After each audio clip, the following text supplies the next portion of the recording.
From USA LaField in the beautiful city, Chicago, Illinois, WGN Sports presents White Sox Baseball.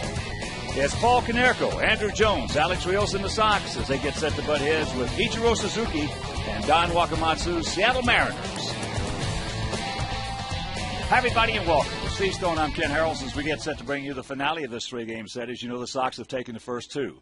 Very dramatic style, I must say, because of the fact of two walk-off homers, one by Andrew Jones in the first game. Then yesterday, after Seattle had scored two in the top of the ninth, a two-run homer after Konerko had led off that inning with a homer by Alex Rios, and the Sox won it 5-4. So you couldn't ask for two more exciting games and things that are good, and today Johnny Danks is another good thing. Johnny Danks has thrown the ball as well as anybody in baseball. He's 2-0, his ERA in the low ones. He's becoming one of the really good left-handers around, and he's becoming more consistent, which should be frightening for the American League. But he's opposed by Jason Vargas, another young left-hander who's just starting to come of age in this his third organization. He's 2-1, throwing the ball well. Seattle's 9-9, they're in second place. We've climbed out of the basement with two dramatic wins, and hopefully today, a series sweep. All right, sit back, relax, and strap it down. White Sox baseball coming your way.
games in back of Minnesota. Minnesota at 13-5, Detroit 10-8. And you look at John Danks getting loosened up and ready to go. He's had just a magnificent start to this season at 2-0. His ERA 1.29. And it's been a dramatic series, a series in which the Sox have had the lead, given the lead away, and then came back and took it away from Seattle. And Friday night, on Andruw Jones' 33rd birthday, he started the scoring with a home run. He ended the scoring with a home run. That, a walk-off. With the fireworks in the background on Friday fireworks night, that was quite a day. And yesterday afternoon, a run down with a man on, and Alex Rios with another walk-off home run. And once again, the Sox celebrate. So it's been a very eventful series so far. One big advantage the Sox have is they're second in the league in home runs. In fact, their 25 is second only to Toronto, who's hit 26. This pitching staff is leading the American League in strikeouts. And the defense is right in the middle of the pack. Most amazing part about the start of this year, Minnesota Twins are fielding at a .997 clip. They've made just 2 errors all season long. So you see Juan Pierre loosening up. And the one thing you don't want to do when you're starting to play good baseball, and the hitters are starting to hit, which they are, is take one day off, especially when you have an off day the next day. So that's the best part about playing this one. And yesterday, a very good day for Freddie Garcia. Now, he had 11 days between starts. He got himself good and strong, threw the ball exceptionally well, kept his team in the game. And 2 of his starts have been terrific. One against Minnesota, and again, one yesterday. Take a look at some highlights from yesterday, and Freddie had just about everything going for him. Had a good splitter, a good change. The sinker worked exceptionally well. And to look at one of the biggest weapons you can have, and that's the best setup left-hander in all of baseball, and that's Matt Thornton, who in the opening game of this series went 2 1/3 innings. They were perfect, and he struck out 5. And Ozzie talked about the need to make sure that he's healthy, strong, and ready to go. So John Danks is just about ready to go. Temperature probably has dropped a good 15 degrees since we arrived at the ballpark. But fortunately, for the most part, although it still is raining slightly, the heavy rains hopefully have gone away. They're going to start this one in the rain, and being the final game of the series, hopefully they will continue and finish this one.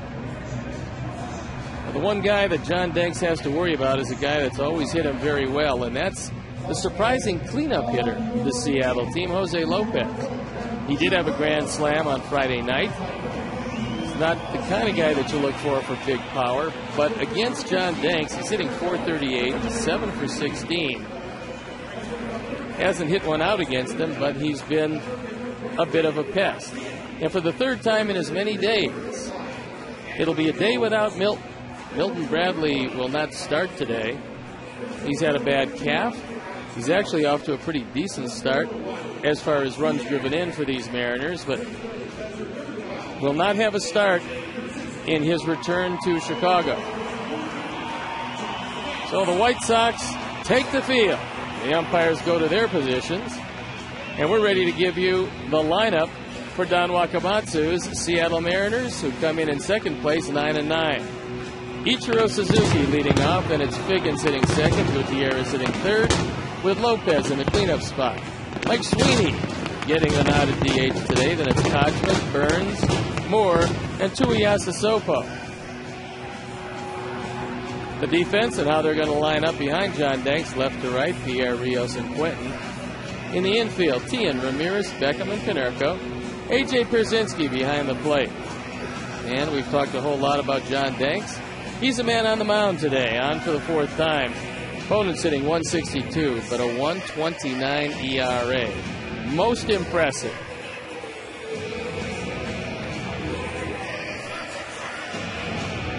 Take a look at the umpires. Behind the plate, Gary Cedarstrom. At first base, Ed Hickox. At second base, Fielden Felbreth. And at third base, Marty Foster. So the rain now is starting to come down a little bit harder. And that's one thing that Ozzie talked about and things that managers can't really do anything about. But you hate to see your pitcher, especially one as hot as Johnny Danks, get delayed after a couple of innings and maybe possibly lose him. But they've thrown the ball around. We're ready for the first pitch. And I'll turn it over to my play-by-play partner, Hawk Harrelson. Hi, Stone Pony. Thank you very much. A nice job, young man. As finale of this 3-game set, Ichiro Suzuki will lead it off for the Mariners. And they've had to get this thing underway, or else the umpires are liable to call it right now. I know. It's raining a little more insistently. And the first pitch of the ball game to Ichiro is taken for a strike. Suzuki comes in hitting at 306. No homers. He's driven in 2. He's 2 for 9 in this series. And the count 0-2. And here at beautiful US Cellular Field, 330 down the left field line, 335 down the right field line, 375 in the gaps, and 400 straight away center. Down ball. Don't sit back on it, Alexi. And that's out number 1. And we have had a 42-minute delay. The forecast is not good. Nope. It has not been good for the last 3 days. We've had tough weather. Both games that were exciting victories by the Sox. And today, really, nobody thought we would get this game in. And in spite of that, we still have a nice crowd on hand. Sean Figgins takes strike 1. Figgins from the right side has been awfully good. Left-handed, .086. Sabine takes the ball, and the count 1-1. What he wants to do, and he has done successfully because of his speed, is you bring in Tien on the grass at third. Just off the corner. Johnny last year 1-1 against Seattle. In his career 1-4.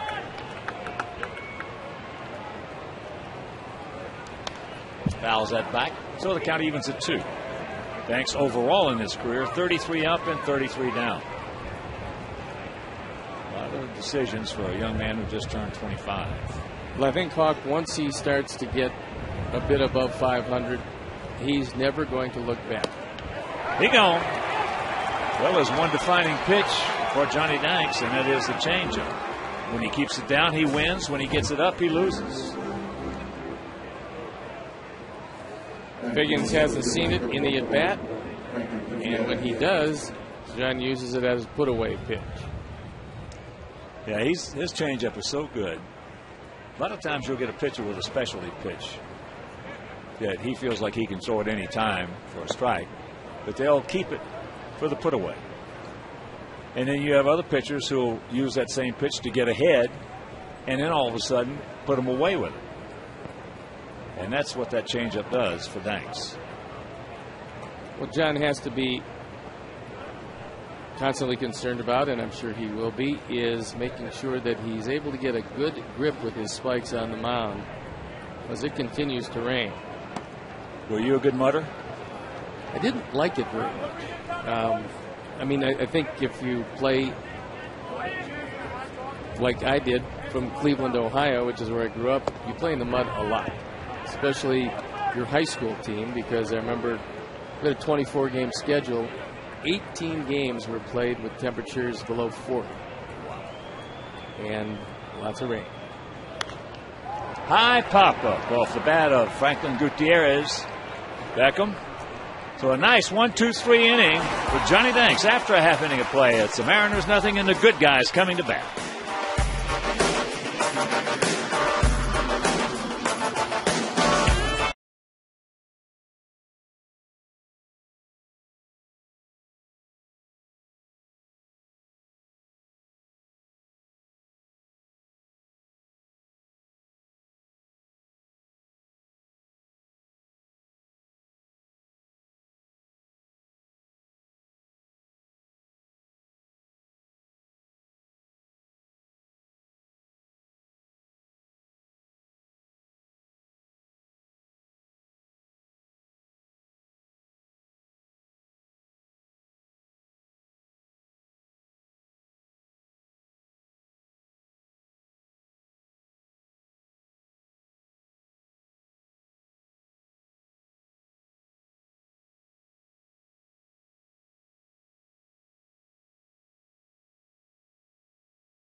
AJ, Carlos Quinn, Rios, Tian and Ramirez hitting ninth and playing shortstop. The defense behind Vargas left to right, Burns, Gutierrez, and Ichiro. In the infield, Lopez, Tuiasosopo, Figgins, Kochman, and Moore behind the plate. And Jason Vargas on the hill. Off to a good start, 2-1 record. This is his fourth start. Opponent's hitting .229. He's got a good changeup. That's his best pitch. And he is not overpowered. And before we show you our picks to click, you at home select yours as first pitch strike to Juan Pierre. Comes in hitting at .232. 1 3 for 9 in this series. Corners in close, both of them on the grass. And that pitch just did nip him.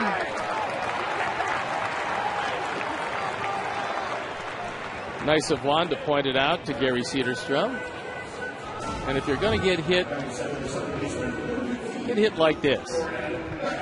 Just right off the little white band on the otherwise black top. So here is Beckham. Good rip with that one just underneath it. Gordon 1 for 9 in the series. Outfield, they're spread out. Burns deep and left. Ichiro short and right. And there's a base hit.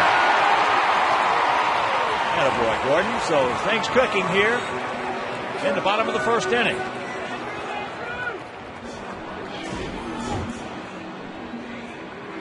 Vargas wants to stay away, and Gordon goes that way. And with Figgins shading him up the middle, there was plenty of room on the right side. So 2 on, nobody out, and that'll bring up Andrew Jones. Andrew hitting at .295, 6 homers. And he's driven in 9. What a tremendous presence he's been in the middle of that lineup on an almost everyday basis. Big motion. Took a lot off. Nice change. Nice location from Vargas. Juan got picked off at first yesterday. However, at second base, he's been getting some pretty good jumps.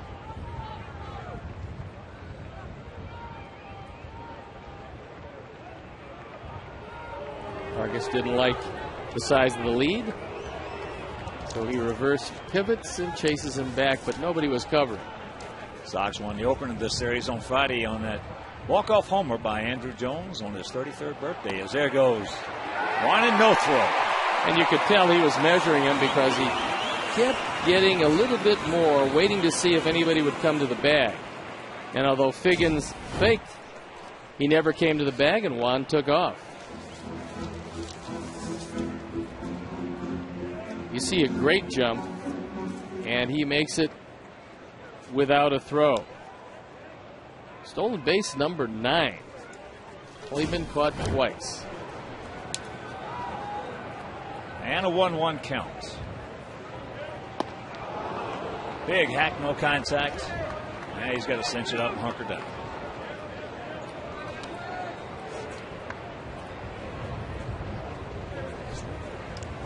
Andrew, 394 home runs.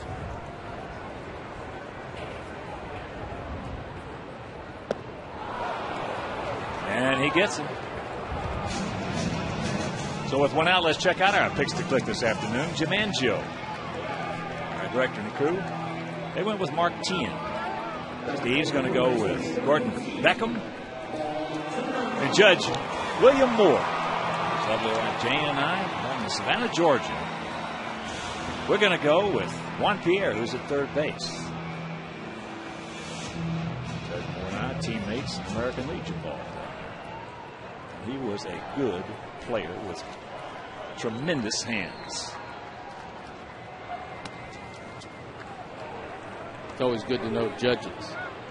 He's been a judge for a long time now. He was a heck of an athlete, big time. Quarterback, basketball, everything. Want to know the count to Paulie.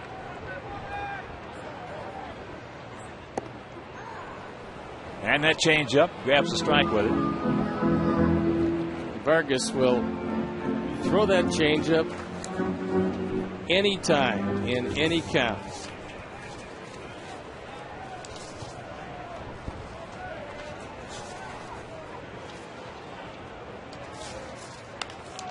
And that's going to be out of play right side. When his last start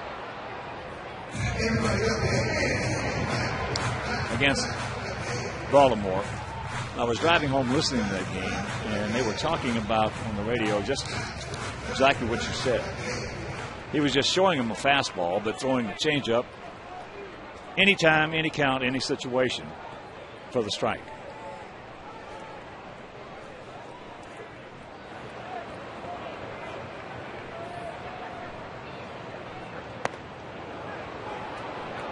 He did not go.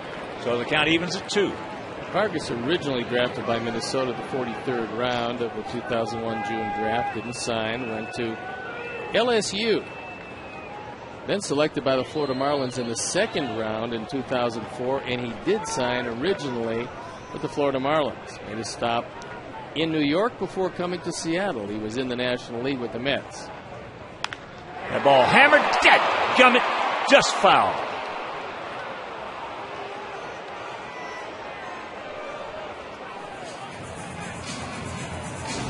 With Lopez off the line, this ball just misses. Marty Foster does a nice job of making sure that he's not hit with that one. And instead of a 2-base hit, well, he's going to have to reload.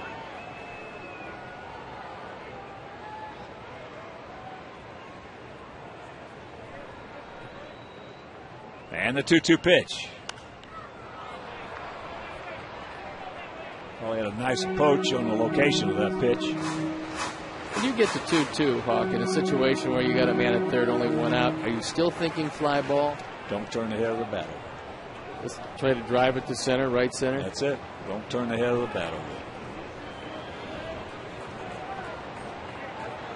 He's going to try to stay away here, so we'll see what Paul does. Ball gets away. Academic now as Pierre will score. Beckham in the second, and the Sox lead it 1-0. Well, the question becomes, is it a fastball or a wild pitch? And it looked to me like a play that Moore should have made. And it is indeed a pass ball.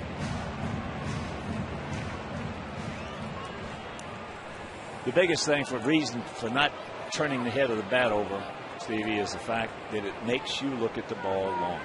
When you turn the head of the bat over, that head goes with the head of the bat, and you come off of it. When you don't turn the head of the bat over, you tend to stay right on it. And the payoff pitch to Paulie. Paulie right now is just trying to stay inside, which in essence is the same thing as not turning the head of the bat over. No, he's doing a nice job of spoiling some good pitches. Vargas is trying to heat him inside, which usually leads to his straight change away. Well, you always have exceptions to every rule in baseball, but normally guys who are driving a lot of runs on a consistent basis, they have a method. They have a routine they go through with a man on third and less than 2 out. And there's ball 4. He did use a straight change, but didn't come close with it. So a nice at-bat by Paul as he works a walk and keeps the inning going.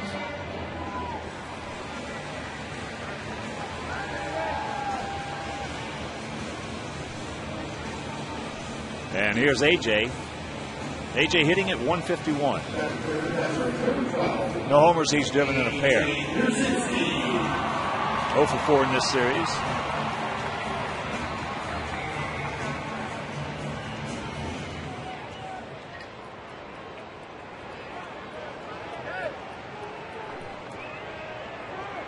A.J.'s back foot relatively close to that plate, which is all right against the left-hander. Against the right-hander, A.J. so far this year has been very vulnerable to the slider and the curveball down and in. He's been expanding his strike zone quite a bit in there. I mean, pitches that are well off the plate. Well, when you are looking, and your mind tells you, you got to stay away from the slider and the curveball down and in, all of a sudden you're very vulnerable to a high fastball. And as you know, you talk about so often that left-handed pitchers, as a rule, don't like to throw change-ups to left-handed hitters, unless it's one of their best pitches. In this case, it certainly is with Vargas. Yep. But also, the art of pitching includes the changing of eye levels. Vargas really has to use all 4 quadrants and changing of eye levels, because he's just not, he doesn't have, besides a straight change, not one other pitch that can really put you away consistently. Last one, AJ from a right-hander with a good slider, a good curveball, is looking down, and all of a sudden, well, that makes him vulnerable. Eye change. 2 on, 1 out. 0-2 the count.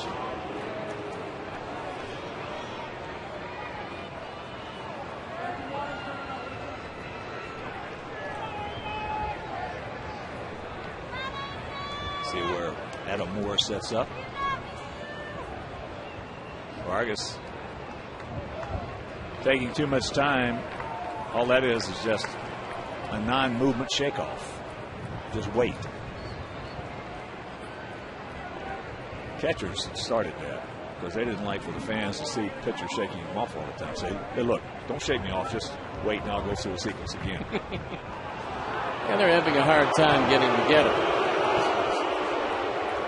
Sometimes what happens is you got a young catcher, and I wouldn't exactly call Vargas a veteran pitcher, but a guy who has a few major league seasons under his belt. Sometimes the catcher is going to get a pitch from the dugout, and the pitcher is not going to like what it is, but now they got it all straightened out without a sign.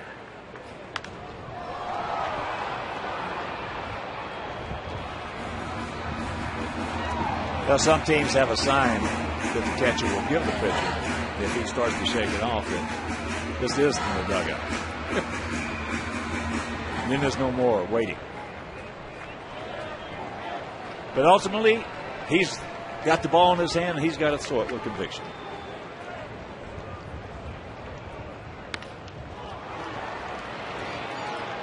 Only play, they had to play at second base. Didn't take it.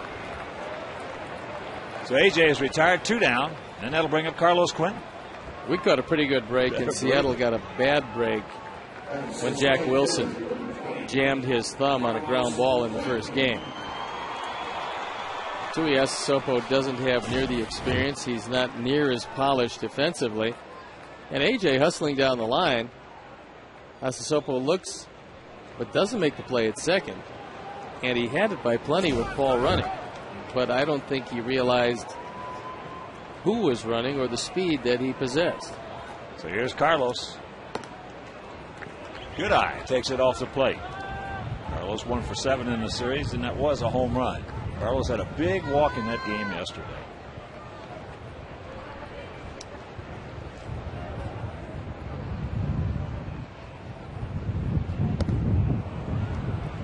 Chases that changeup well off the plate.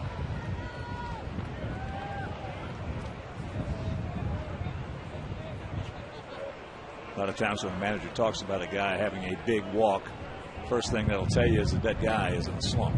So he wants to magnify it. But indeed, that walk yesterday was huge. Well, let's set the stage. Off the end of the bat. Asasopo, low throw. Gausman picks it. So we pick up a run, strand 2, and we lead it 1-0.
It'll be Lopez, Sweeney, and Kochman to face Johnny Danks. And while we have a moment, let's send out a big White Sox hello and thank you for a great job on the national anthem by Elliot Yamin.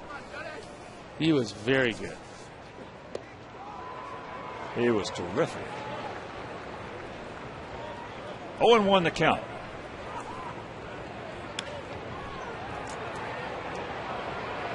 Looper. We talked about it before the game, and this was the one guy that, regardless of what kind of stuff John has on a given day, or regardless of how Lopez is swinging the bat, he always hits him well. And when that happens, things like this happen. This finds the perfect spot to hit it in. Well, if you're standing at the pitcher's mound and you had to throw it out there, you couldn't have done it any better. No. So here's a veteran, Mike Sweeney, 1 for 14 this season.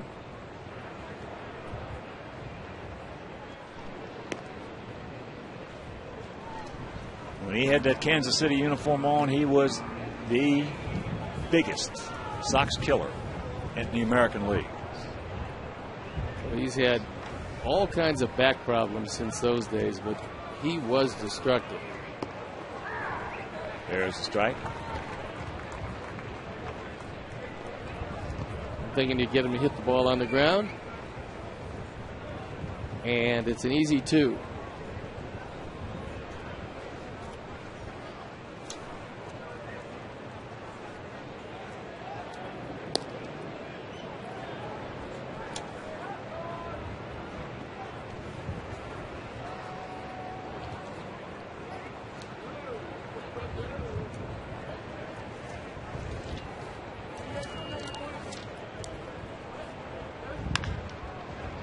That's in the hole. So a little duck snort in the center, and the base hit by Sweeney, and Danks facing a situation. They got him to hit the ball on the ground. Unfortunately, he hit it right in between Ramirez and Tiant. John gets this fastball up. And so, the first jam of the day for John Danks. Here's Casey Kochman, the first baseman, hitting at .263, 3 homers. He's driven in 14. 1 for 7 in this series with a couple of RBIs. Outfield straight up, equidistant, and spread out just a little bit. Takes the bunt and takes the ball. Kind of surprised that he was thinking about laying one down. Especially when you consider a grand total of 6 sacrifices. And he made it to the big leagues in 2004 for the first time. Looking for it, got it, and just yanked it. That's really quick. It's a good thing there was a screen on that dugout of Seattle's, because that would have gone rifling in there.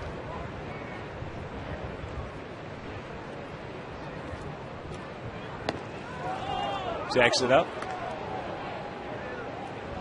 So the count 2-1 with Eric Burns on deck. Alan Cockrell, the hitting coach, has actually straightened up Kochman from his days with the Angels and the Braves. Should be. Take your time, boys. You got plenty of them. 2 down. Rack 'em up.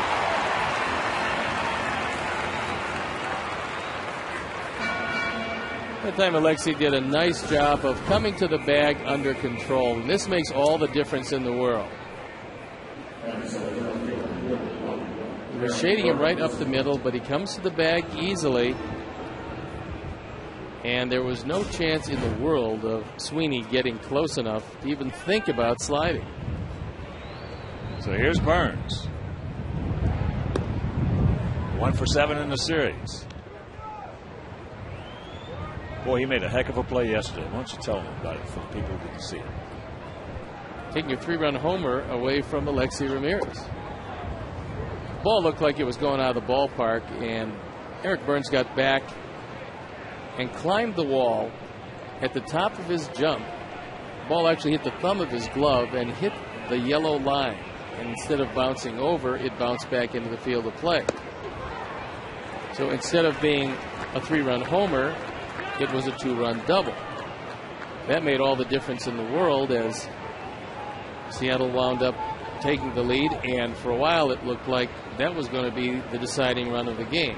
That is until 2 home runs in the heroics in the 9th. Close pitch, didn't get it. Watch this. Watch what he does with his right arm right here, wrapping it on top. Right there. You don't see that very often. You don't see that ball hit that yellow line and not bounce out of the park.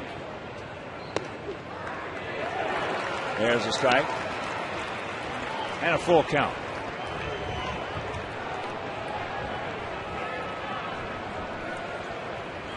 Adam Moore on deck.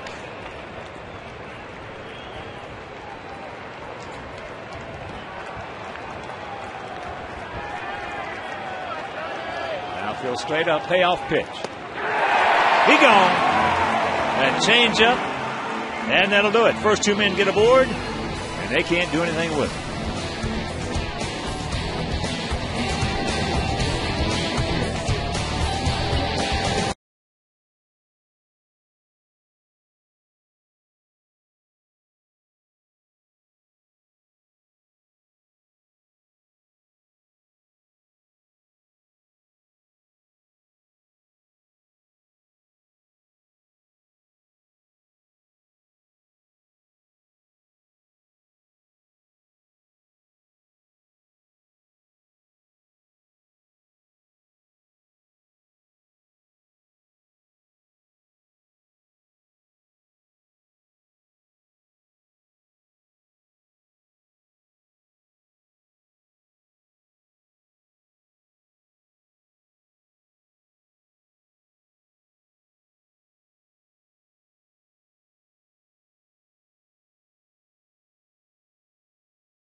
College of Missouri. On campus and online classes fit your schedule and they fit your budget. Last night, or yesterday's hero, I should say, Alex Rios. A 2-run homer, bottom of the 9th inning. The Sox won at 5-4. This is more like the Alex Rios that we remember as a 2-time All-Star with the Toronto Blue Jays. Last year he came over, I'm not sure who that guy was. But with a lot of pressure on him, things didn't work out real well. But this year, he's been swinging the bat from the start of the season through today as well as anybody. Yeah, we were talking about that prior to the game. All the way through spring training and all the way through this season, he's hung out probably more line drives than anybody on the club. In fact, in that one game in Toronto, he was 0 for 4, and he had 3 line shots, 2 right to Vernon Wells and 1 right to John McDonald short. But it also holds true, Hawk, and I think, and I don't know your walk totals, but when you are swinging the bat real well, you don't swing at bad pitches, and you do take walks, and now don't get yourself out on pitchers' pitches. Well, the first 6 years I played in the big leagues, I didn't walk too often. You just kept swinging? I just kept swinging. But you ran into a few of them, I know you did. Then, you know, That's the first thing that Ted Williams always looked for in a hitter that he didn't know. And he saw, let's say he saw Alex Rios. Say he came to the ball game and he saw Alex Rios. He said, I like the way that young man stands up to the plate. Let me have the press guy here. First thing he's going to look at, base on balls. First thing he looks at, he looked at it as a team. Stat was base on balls.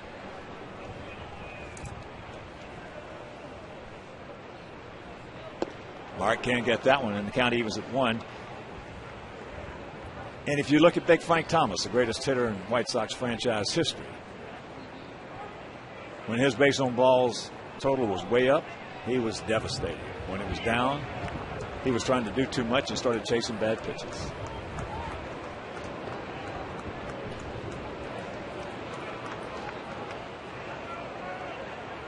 For 6 straight years, Frank Thomas put up numbers that no other hitter in Major League history had ever put up. As far as batting average, home runs, runs scored, base on balls, nobody ever approached him. Well, tremendous eye and great power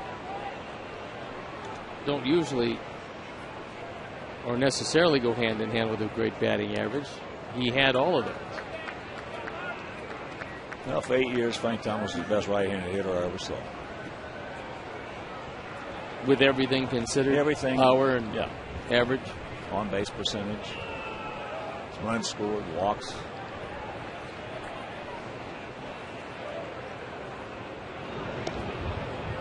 And you got to remember, if you chart the White Sox chronology, so to speak, with his arrival, from 1990 to 1998 was 9 years. The only team that won more games than the White Sox in baseball were the Atlanta Braves. That ball hit deep in right field, but Ichiro very gracefully is back there.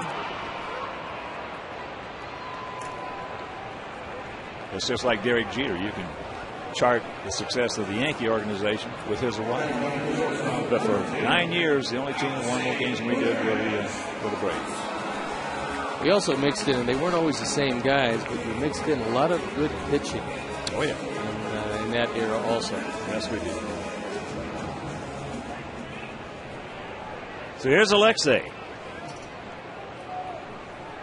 Hitting at .220 a homer. He's driven in 6, 2 for 7 in this series with 2 RBIs. Fouls that one. Souvenir right side. And he's one of the guys that we really have to get going, because if he's going to hit in the 9th spot with all the speed that he possesses, it really helps if he gets on and then you roll around to the top with Pierre and Beckett. 3 guys in a row, and if Andrew Jones is hitting 3rd, you've got 4 guys in a row that have good enough speed to steal bases.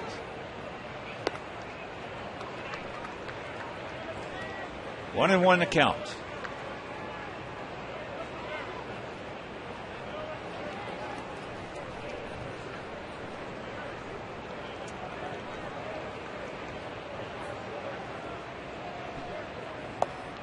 There's that good motion and that good change. First time Alexei has seen Vargas.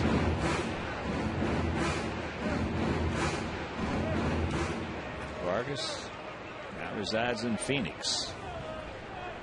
11 and 15 in his major league career.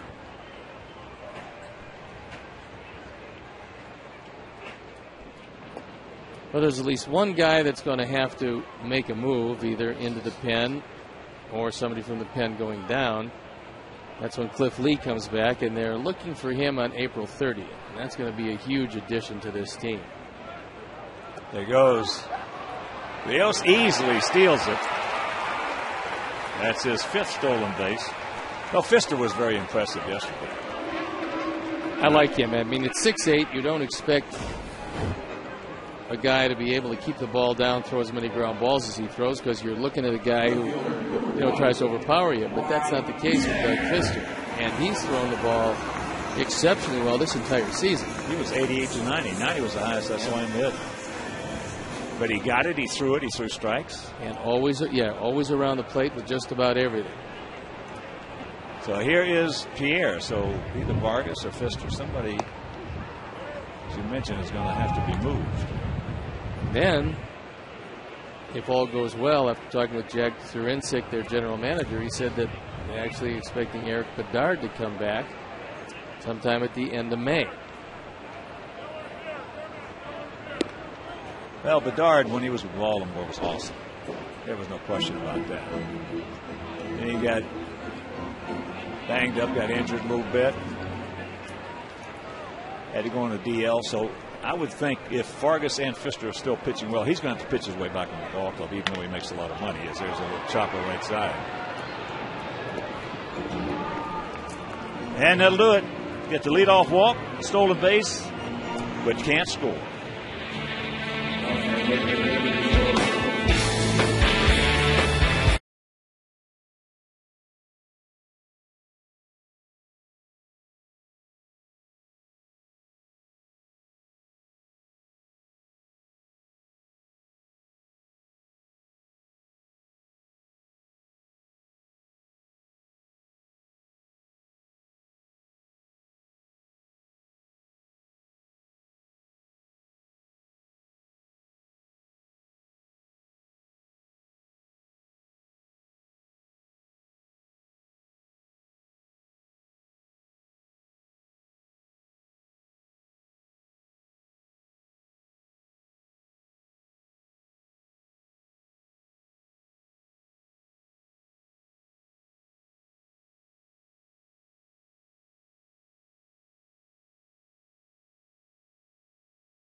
Adam Moore cannot get that fastball, and the count 1-1 as he leads off the top of the third inning.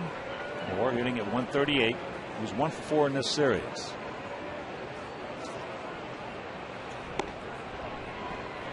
Up high, 2-1. Outfield straight up. Two young catchers for the Mariners, Rob Johnson and Adam Moore.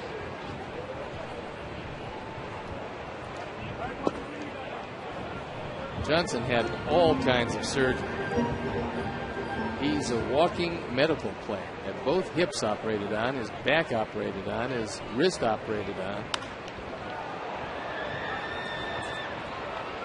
High into right field. Of course, that wind is taking it over, just drifts and drifts.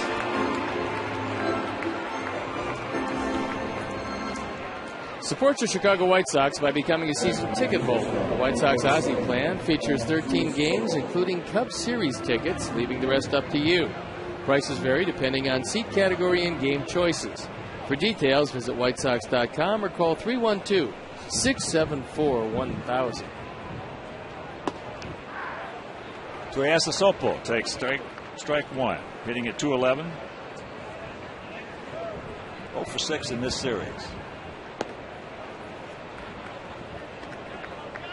That last ball hit out to right field showed you that anything out to right with a little something on it probably is going to leave the ballpark as the wind really starts to freshen up.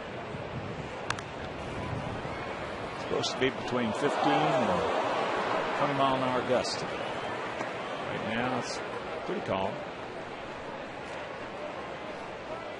There's a young man very happy with his Sox hat. He's got a hoodie on. Apparently he got the same memo that Joe Madden, the skipper of the Tampa Bay Rays, got. It's okay to wear a hoodie.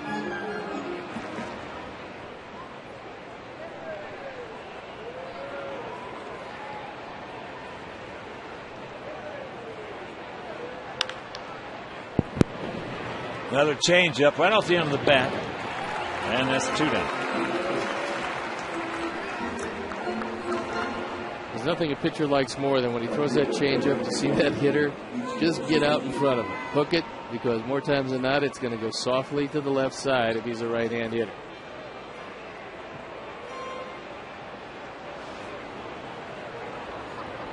Here's Ichiro.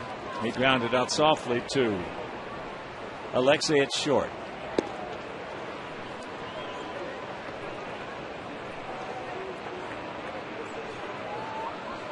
Just tuning in, a 42-minute rain delay.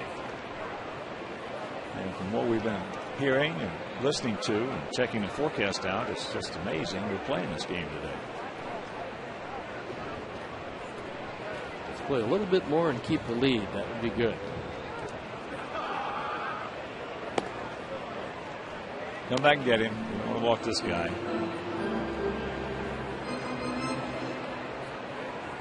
He can steal a base and he can score on a soft double. There's one. Ichiro's had at least 200 hits since joining Seattle in 2001. He's got a little more time right there. And that's a nice 1-2-3 inning for Danks. And he leads it 1-0.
Gordon Beckham will lead off the bottom of the third here, and a 1-0 Sox lead.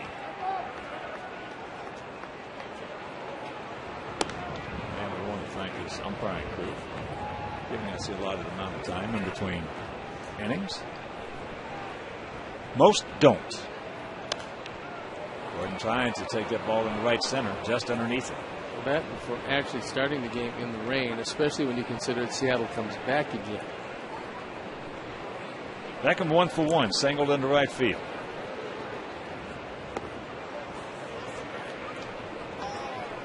Two and 1 to count.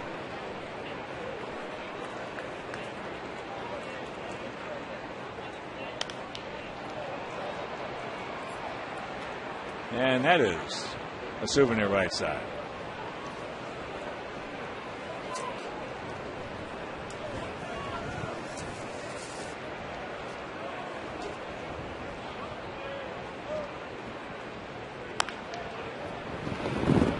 Out in front of the changeup. This is your chance to win a Paul Konerko jersey and tell the White Sox what you think. Simply log on to your computer and take a quick survey. Your answers are confidential. Visit whitesox.com/survey. And remember, you must complete the survey before today's game ends. Here's Andrew, struck out on the changeup from Vargas. And he's pulling the ball to the left side. Little sinker. Easy out. It's a really interesting story as we start this season. There always is. Surprise teams that you thought were going to do well that didn't. Oakland leading in the West over Seattle. Los Angeles under 500 in the American West. San Diego leading the National League West at 11-6, leading the Giants by a full game. Padres have won 8 games in a row. Tampa Bay leading the Yankees by a half game.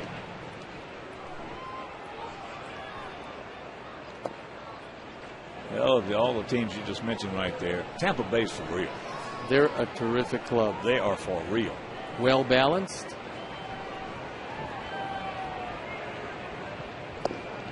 There's a strike. Paulie walked his first trip. Had a good at bat. Saw everything Vargas had in his arsenal. Top of the 5th in Kansas City. Twins and the Royals are tied at 2. You see the Royals help matters out by derailing those Twins.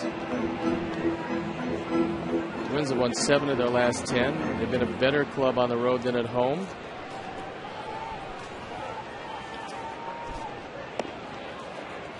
Good eye, and the count's 3-1.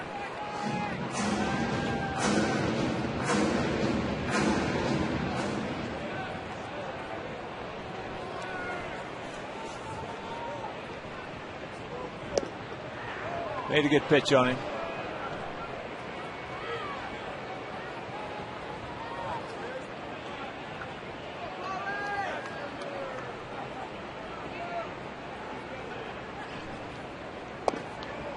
And that's ball 4. The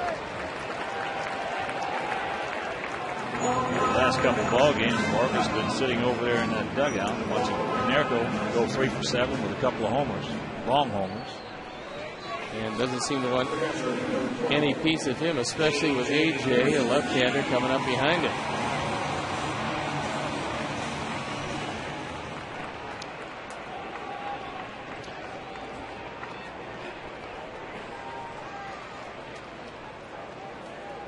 A.J. grounded out to short. He's really pulling off the ball.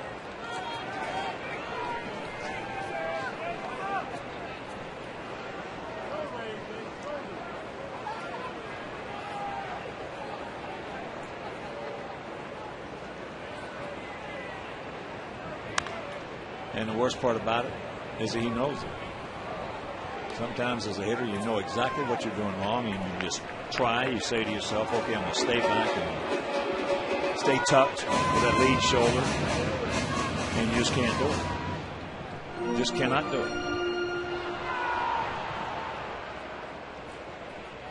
And once again, for the second at bat, he's 0-2. Into center field.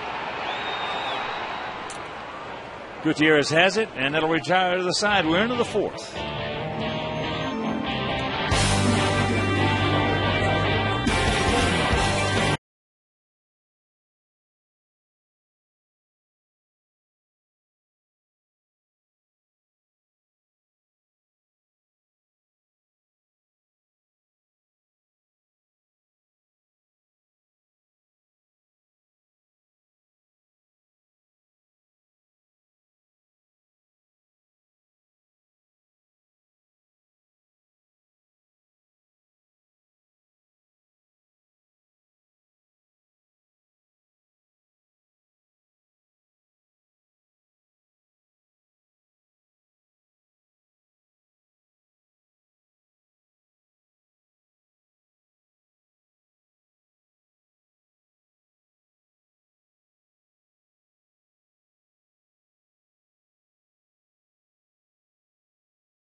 it off. He'll be followed by Franklin Gutierrez and Jose Lopez here in the top of the 4th inning.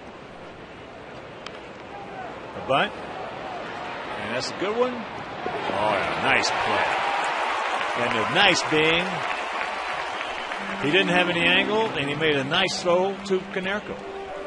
Well, Paul had to stay well on the inside of the bag because that's the only place he could have thrown it. And Figgins was actually running well out of the baseline. He's on the grass for a long period of time. John does a great job of getting it there.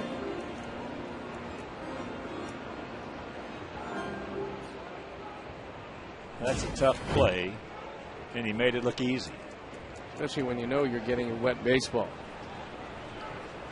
Gutierrez takes strike 1. Gutierrez actually has more hits starting this season than Ichiro. I don't know if that'll last a long time, but he's got 4 more in the early going. I did that at a young age. I nubbed one off the end of the bat against the Yankees. And it was down the first base line, just on the grass, and I was running inside the line, and all of a sudden I get about 3 steps from first base. So that ball hit deep. And this game is tied at 1. So the home run by Gutierrez is 2nd of the season, and that's just the 2nd one that Danks has thrown. Gutierrez, who spent some time with the Dodgers before getting a chance to play with the Cleveland Indians. But this must be some tremendous scouting because they've given him the opportunity to play every day in center field. He's outstanding with the glove, and he's off to a great start with the bat, and this was a high change. And we talked about the change. You get it up there, and for John Danks, that's the death zone for him. He gets it up, he gets beat. When he keeps it down, he wins. Lopez pops this one up. He popped him up into center field last time that fell in. That's out number 2. Okay, so I got you 3 steps from the bag against the Yankees. Elson Howard was catching, and I'm running inside the baseline like Figgins was when he put that ball down. I get about 3 steps from the bag, and all of a sudden, something hit me in the back of the head, and I went down like somebody shot me. My nose was digging a furrow those last 3 steps. Elson was letting you know that you can't do that, young man. You can't do that. And then you get called out on top of it. Right in the back of the head. Knocked out and called out with the same throw. Man, that's the last time I ran inside the bag. Yeah, that'll teach you. Now see how far Figgins is out. He is well on the grass. Now he goes back toward the dirt.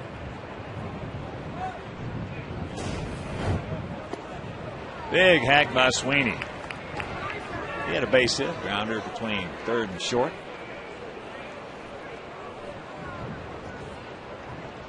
One 3-0 for them, 1-1-0 for us. Everybody that's ever played with this guy has talked about what a great teammate he is. He gone. Fastball up, 3rd strikeout, but the home run by Gutierrez. We are tied at 1.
Carlos Quentin will lead it off here in the bottom of the 4th inning.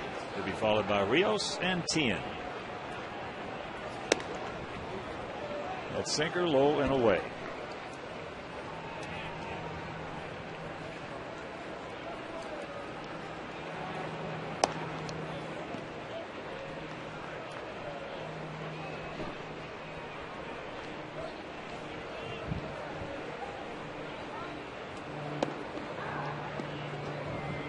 There's the strike. And count 2-1. And Guy brought his glove. He's ready to go. Off the end of the bat. Higgins got plenty of time. 1 out.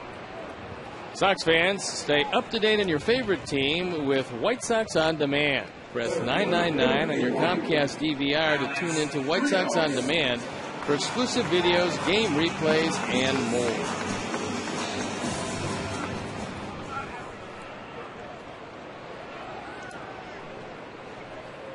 Here's Alex. He drew a walk and picked up a stolen base.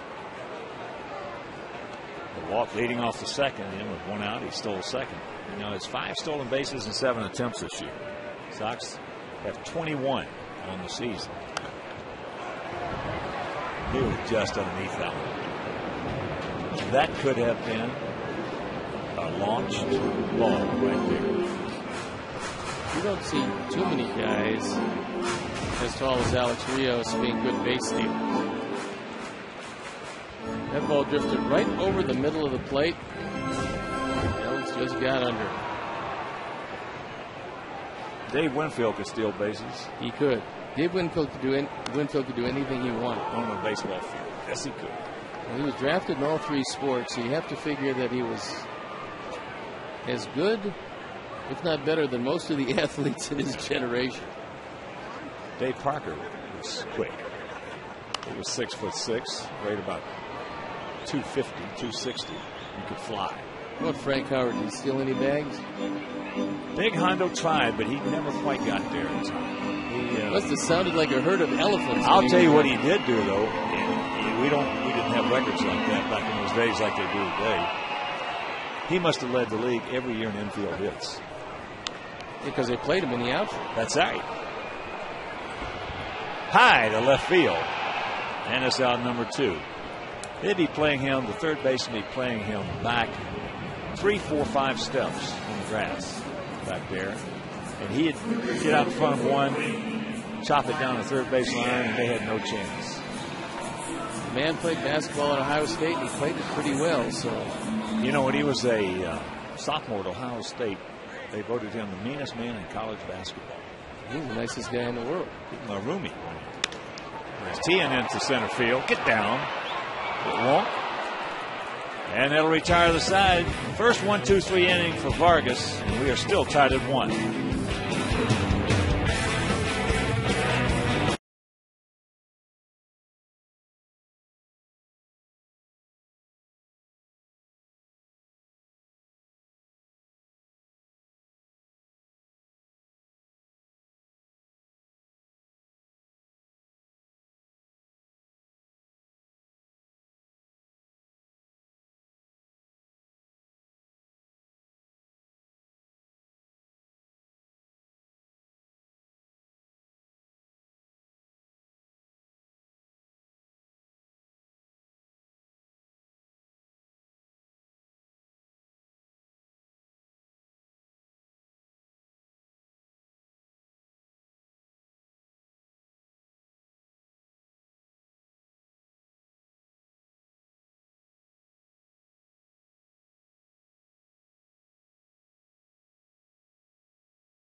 First pitch strike to Casey Kotchman, leading off here in the top of the fifth. Casey 0 for 1, hit into a 4-6-3 double play his first trip. That's not a double play. That's hit hard into center field. Alex back, makes it. No, he does not. Ball gets away from him. So Kotchman now is going to make the turn. He's on his way to third, and he will get there standing up. That ball went out there, was hit hard. It was knuckleballing, and it is a play I believe that Alex will tell you he should have made. It goes as a 3-base hit. He gets to the spot. He measures it. And the ball just actually goes over his glove. Yeah, he should have made that catch. He'll tell you that after the game.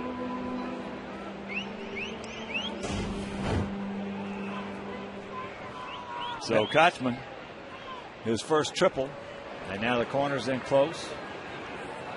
And Alexei in fairly close at short. Beckham halfway at second. And that is a jam job right there off the bat of Eric Burns.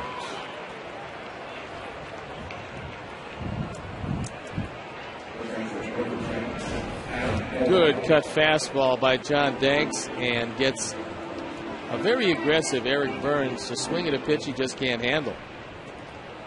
Barely able to get it head high to shortstop. And that's a big first out.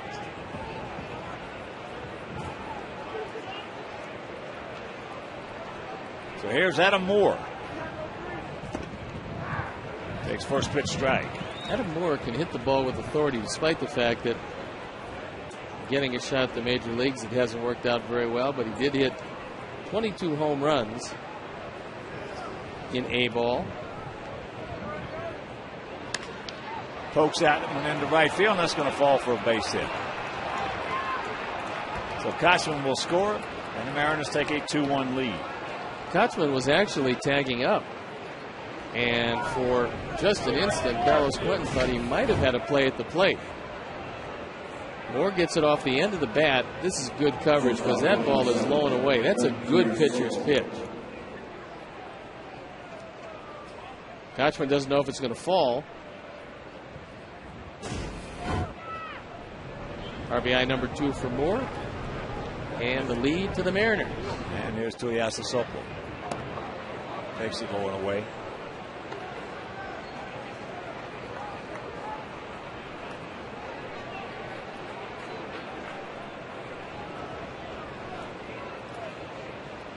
Outfield straight up, spread out. Not equidistant.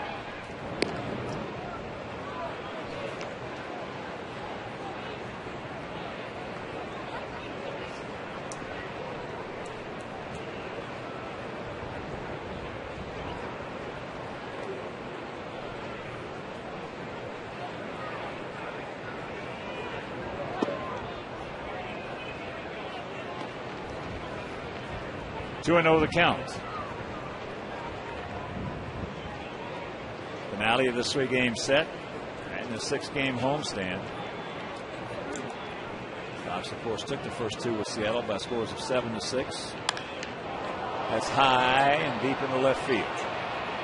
Juan Pierre is there.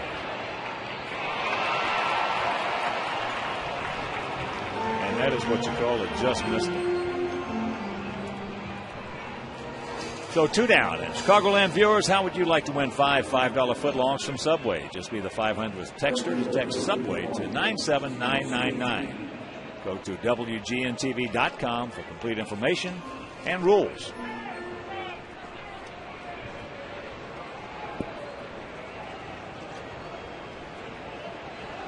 Here's Ichiro. Twice he has gone out to Ramirez at short.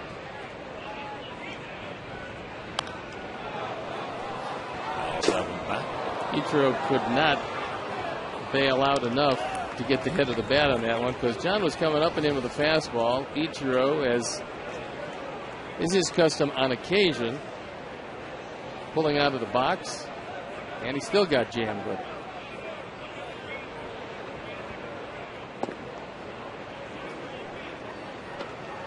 One and 1 to count to the guy who has 9 consecutive 200-hit seasons. And every year until last year, when he played 146 games, he had played in the neighborhood of 157 or more. Beckham over to Alexei, and it'll retire the side. But the leadoff triple, then the single by Adam Moore. Halfway home, we trail it 2-1.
Is Will Ichiro.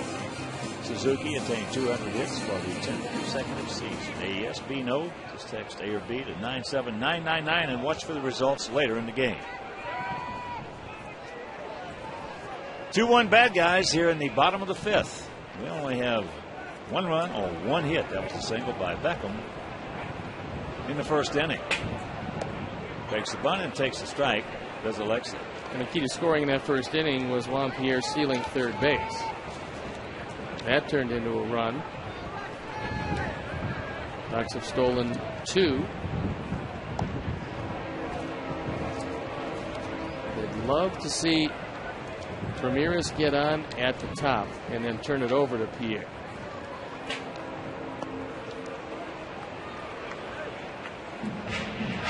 Two and one the count to Alexei.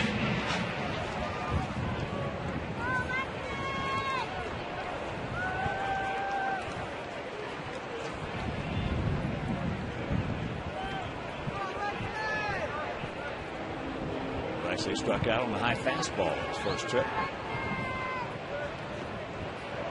And the count 3-1. 27-year-old southpaw Jason Vargas out of Phoenix. After this game today, these Mariners will jet on to Kansas City before going home and starting a long homestand.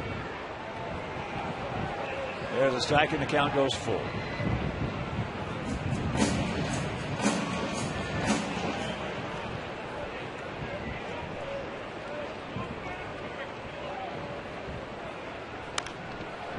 High in the center field, Gutierrez.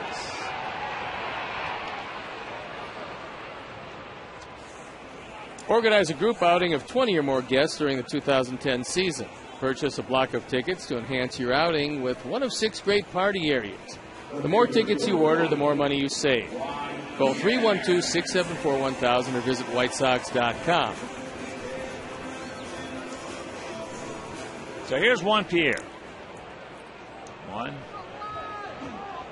Just nicked by a pitch at the edge and embroidered part of his jersey in the first inning. Then he grounded to second in the second. Tries to slap that one. And the count evens at 1. I'd say nobody did that better than Tony Fernandez. Ozzie did it pretty well, but not as well as Tony. Tony was terrific. He would start out, look like a bunt. Next thing you know was that little hopper to the shortstop, and he'd come up with it sometimes, just have to put it in his pocket.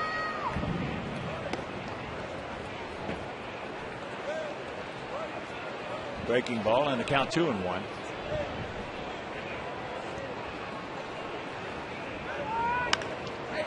And that's in the left field. Burns back, he's there.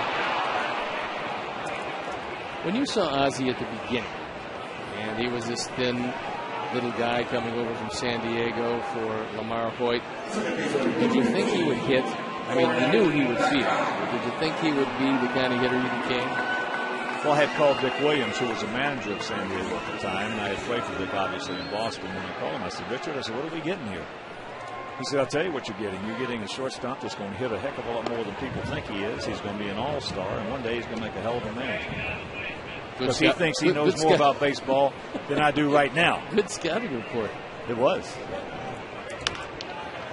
Beckham, ground ball right side. He is now 1 for 3 in a 1-2-3 inning. That is 7 in a row retired by Vargas.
First pitch to Sean Figgins here in the top of the 6th inning. In the right center field, 1 pitch, 1 out. Figgins now 0 for 3. He struck out. Tried to bunt back in the 4th inning leading off, and Banks made a heck of a play to get it.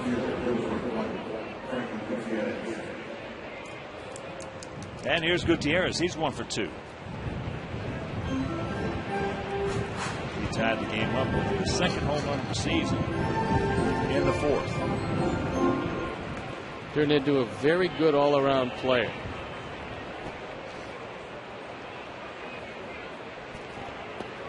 Always reminded me of Alex Rios, even when he was in Cleveland. A little shorter, but same build. Kind of a similar stance. Very similar. Spread out. A little squat. He originally was signed by the Dodgers way back in 2000. Then Cleveland traded for him.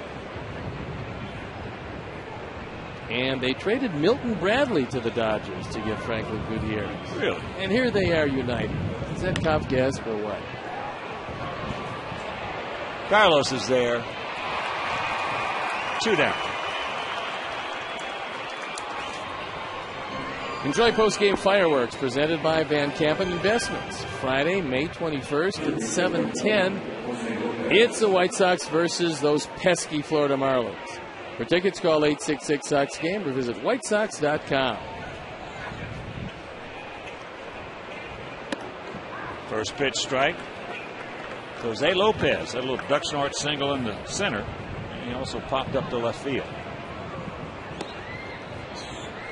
Those Florida Marlins coming to town have one of the best scouting and development systems in the major leagues year after year.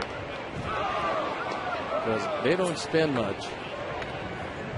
At times in the 30s as far as millions of dollars on their payroll, and year after year they come through with some very solid baseball teams. Well, they make some good trades too. They do. Usually the guys they develop. They're getting Hanley Ramirez from Boston. They traded guys they developed. They traded Josh Beckett. They got Lowell from the Yankees and moved him along, but that was a salary dump. Nice pitch. Nice inning. Quick. 1-2-3 for Danks. And we'll go to the bottom of the 6th, but he trails it 2-1.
He's hit the jackpot with Powerball contestant. Now, if our Sox hit a home run here in the 6th inning, we'll win 100 chances to take home the Powerball jackpot, which is worth $30 million.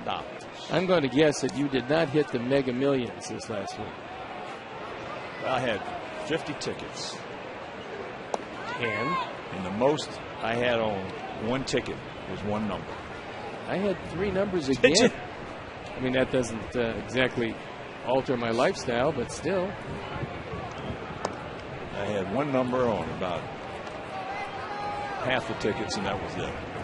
All those Mega Millions are still sitting there waiting for someone to The Mega Millions, yeah. The Powerball was $252 million. That was one. And there's a base hit to lead off. That a boy, Andrew. That's just our second hit.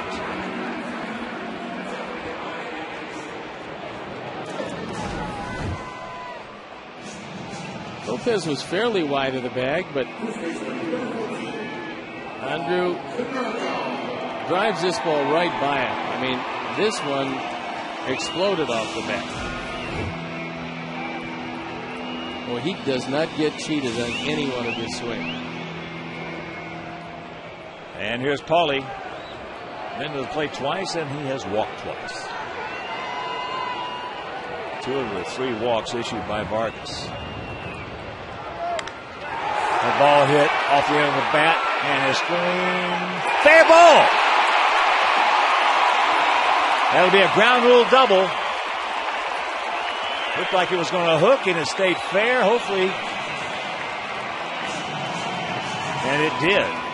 So men on second and third, nobody out. This looked like a changeup, but the key was that it was high. Well, they will take it down the line. Burns can't get to it.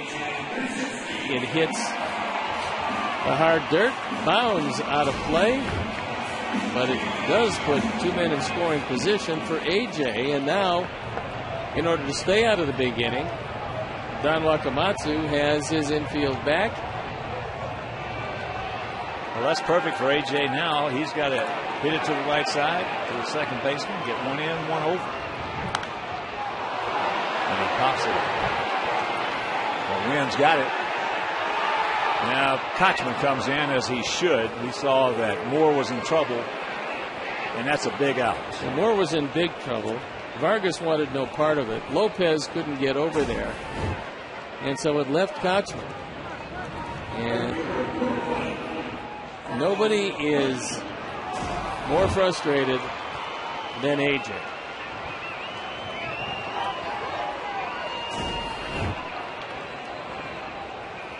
A.J. 0 for 3 today. And you can see that win is what kept Konerko's ball fair.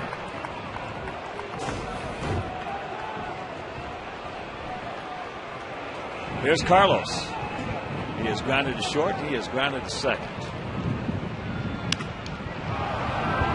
And that's going to get the game tied up. Nice pick by Kochman. And we are tied at 2.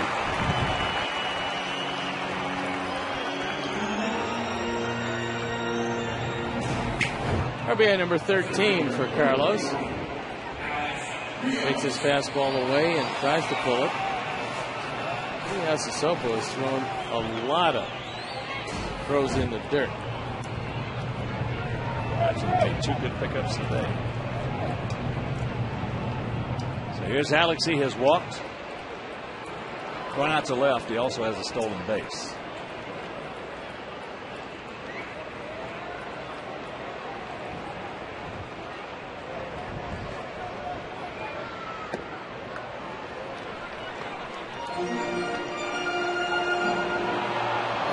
Sitting at home and say, why were the Mariners still playing back with 1 out? As Steve mentioned, Wakamatsu did not want the Sox, because of a drawn-in infield, to take the lead. And that's popped up to the shortstop. We get men on second and third, nobody out, and we can only get 1 in. But we are tied at 2.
First pitch, changeup to Mike Sweeney, leading off here in the top of the 7th inning in this 2-2 tie.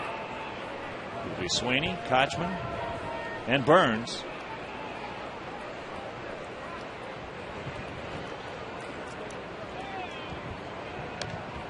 And the count very quickly, 0-2. Seventh inning in Kansas City. Royals leading Minnesota 4-2.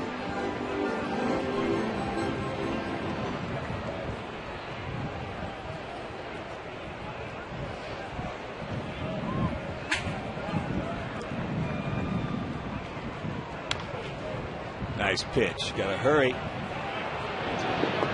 Got it.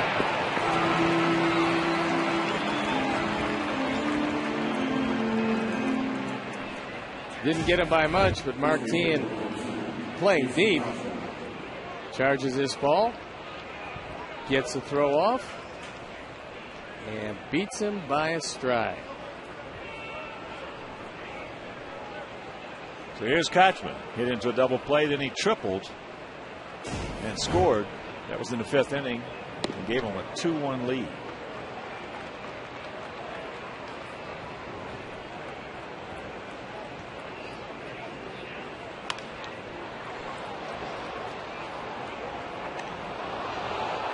In and out of the LG Skyline Club seats.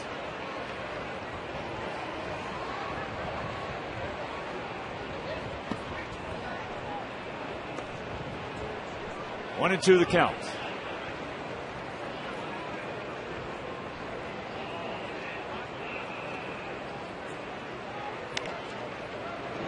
Out in front of that change up. That was a most unusual swing, but again, when a lefty throws a changeup to a lefty because he doesn't see it very often, he has swings that look just like that. Prorated White Sox season ticket plans are on sale now. Full season, weekday, and weekend plans offer best seat locations at the lowest prices with the most benefits. Call 312-674-1000 or visit whitesox.com. Is Eric Burns. 28,274. So a nice walk-up today as well. And just really a terrible forecast and a terrible day. When I was driving up today, it rained all the way in South Bend. That's high in the left field. That's a can of corn for Juan Pierre on that track, right? And a nice inning. Seventh inning stretch. Tied at 2.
on a roll.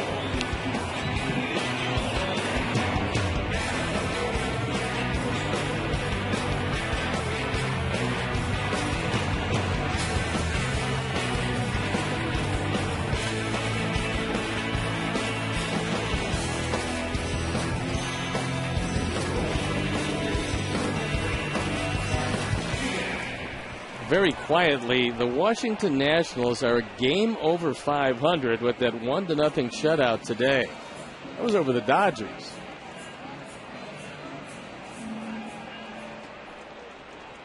That right here, Tian, Ramirez, then back to the top of the order with Juan Pierre. Mark is 0 for 2. He's gone out to right and he's gone out to center. A 2-2 tie. 2-5-0 for them. 2-3-0 for us. Lopez, even with the bag, well off the line at third. 1-0 the count to Tian. Start us off right here, 23. He's got line break throwing, and you would think that he'd be coming into this one.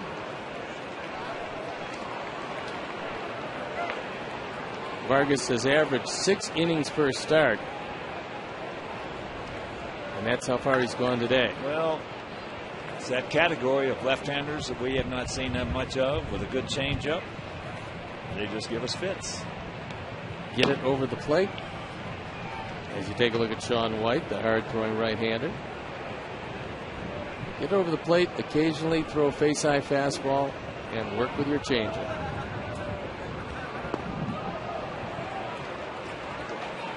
Three and one. Well, feeling Beckett's going to win this game for us. Well, he was my pick to click.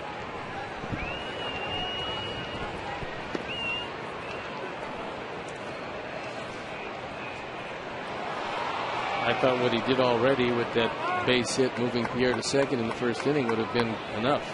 No. There's a good start. And he's going to make the turn. And he is in there. The leadoff double by Tian. Because just about everybody plays Mark Tian to hit the ball to the opposite field, especially in the alley. He's able to split the outfielders, and then with the play in front of him, head into second base. He knows that Gutierrez is moving away from the throw. And he does a nice job of hustling it in. That's a go-ahead run out at second base with nobody out, and it's up to Ramirez to get him to third. And the corner's in close. Outfield slightly to the right, gap in left center.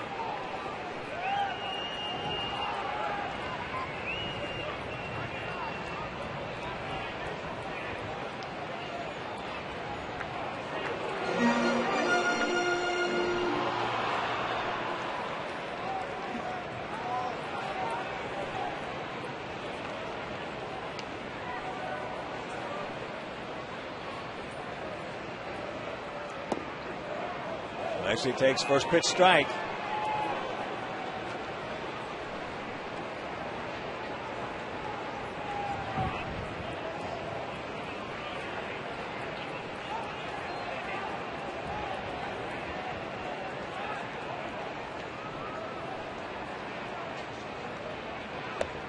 Change up way out in front. I'm glad he didn't hit that one. Probably been a little ground ball. That was not a hit it to the right side swing. To the left side, not at all.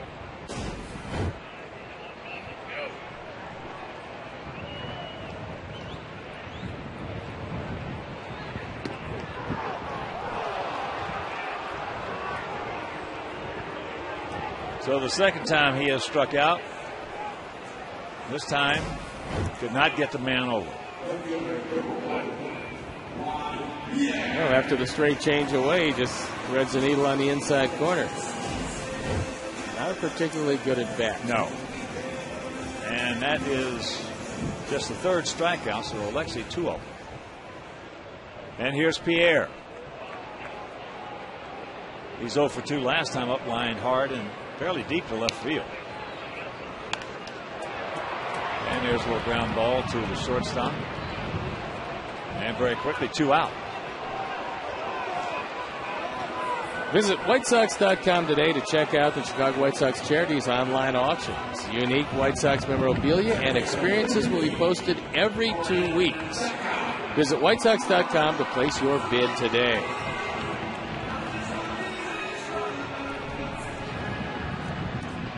So here comes Wakamatsu, who has made the call to the pen.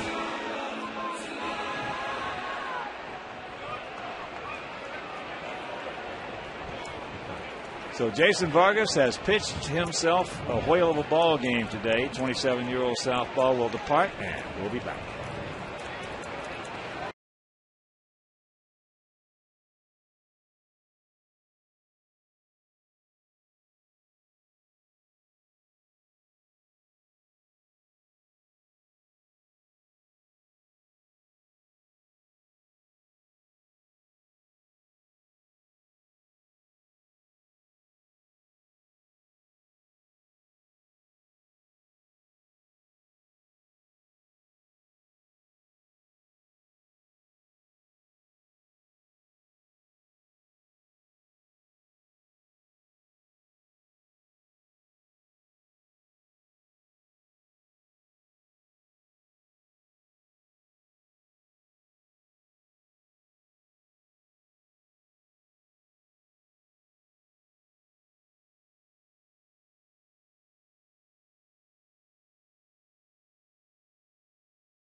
Yesterday, as opposed to his last start against Toronto, with a fine out. 7 innings, 2 hits, 2 runs, 5 Ks, and a no decision. So for all your home improvement needs, shop and save big money at Menards.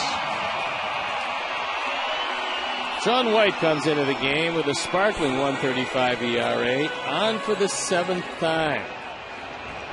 And it's somewhat surprising. Opponents hitting .320 against him. We did see him in the opener on Friday night. He gave up a run on 2 hits with a walk. And here's Beckham. Nasty on first pitch.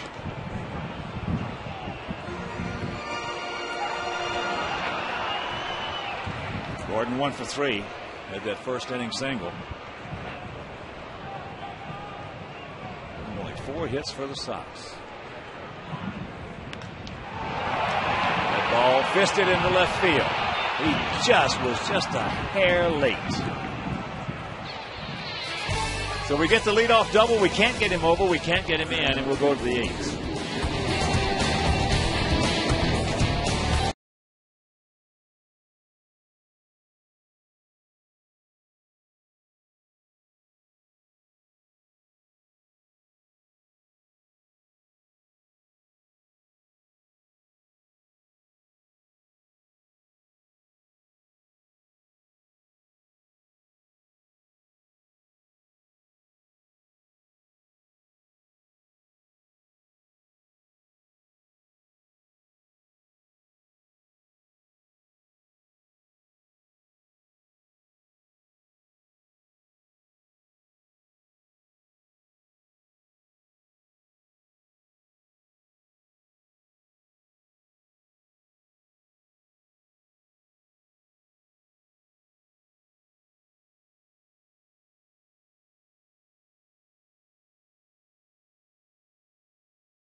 First pitch. It's Adam Moore, a strike here in the top of the 8th inning. 2-5-0 for the Mariners, 2-4-0 for our Sox. Moore is 1 for 2. RBI single in the 5th. That's just the 81st pitch for Johnny Danks. He's had a good, solid game. In fact, both of the lefties were very good. Goes through that one in the count 1-2.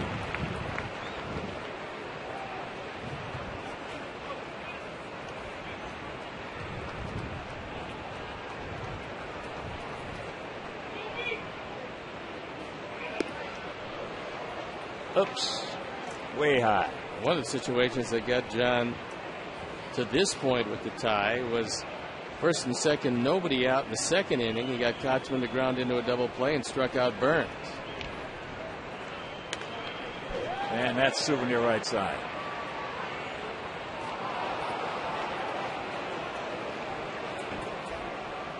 Tony Pena loosening in the pen.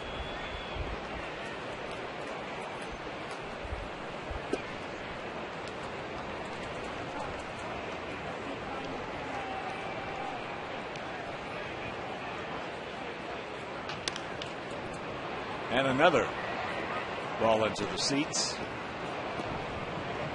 Sox with 1 in the 1st.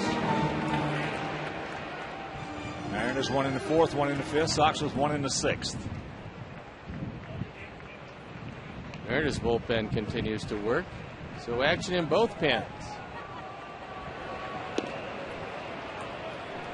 No walks, Johnny Danks. Full count.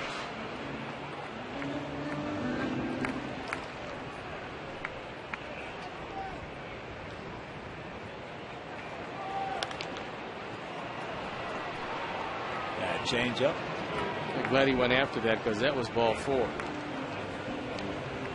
But he was fooled by the motion. He was going out to get it as that ball drifted out of the zone.